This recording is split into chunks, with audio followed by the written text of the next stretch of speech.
Alright, good day everyone. Welcome back to another daily analysis with the price action decks. Started off on gold. We have yesterday I gave you guys outlined the levels on weekly and daily charts I would be expecting price to trade towards on gold.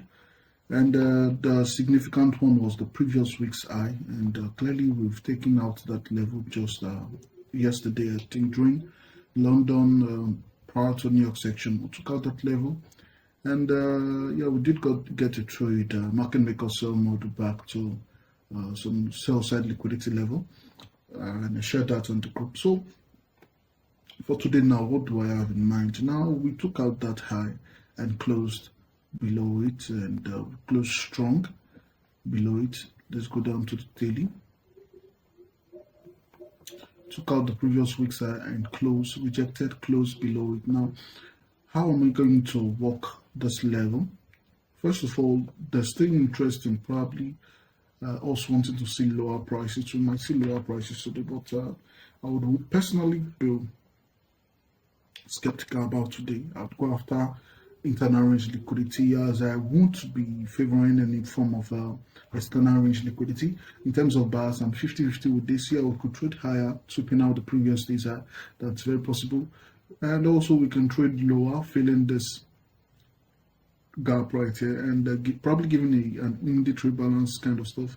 We might do. There's a possibility of us seeing both direction occur. So that's why I'm 50-50. I'll be looking for internal range liquidity, and best case scenario, I'll just wait out the day. You understand? So I don't have buyers on gold today, and yeah, that's it. Then moving on to silver. On silver, yeah, silver same thing. I called. I would want to see price. I would not want to see this other block hold. To the guys, I would not want to see this other block hold. I would probably want to see price dig into this favorable gap, and currently we are at that level. For silver, we might keep on seeing higher prices. That's possible. I do not have an alternative bias on silver in terms of wanting to see price go lower. I would rather wait for the close of today before trying to project some stuff like that. Moving on to the dollar index. Dollar index, yeah, it was very nice. We had a gap opening and price trading back to this week right here. We didn't even get to the upper quadrant or even lower levels of that week, which is indicating strength on the dollar index itself. And I love how we did gap.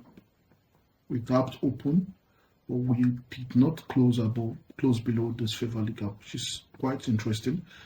As yeah, it's showing that this favorable gap is still of great importance, and we might see price trading higher, but I won't really watch that. You understand? We took out the previous day's high, and we are still rejecting the midpoint. So that's something to take note of.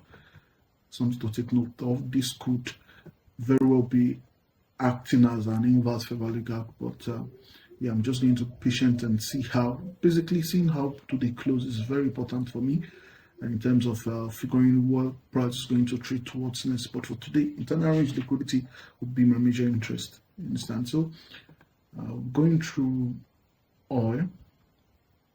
The oil I gave out a level. I would want to see price keep dropping. Sell side liquidity, we had the gap opening towards that direction. Pushing now, we have previous month low, and we have this relatively equal highs on the daily, equal lows on the daily. Might get that today, or probably stall till FOMC. And last but not least, we have the Bitcoin. And on Bitcoin, I told you guys I would want to see price trade back into this level. We've trade back into that level. There's still no signs of weakness still. So it's still going to be bullish until we show some signs of weakness. I might likely see higher prices back into this level. It's a possibility.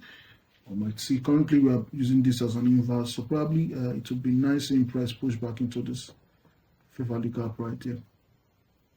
So that will be all for today. Do have a nice day, and yeah, trade safe.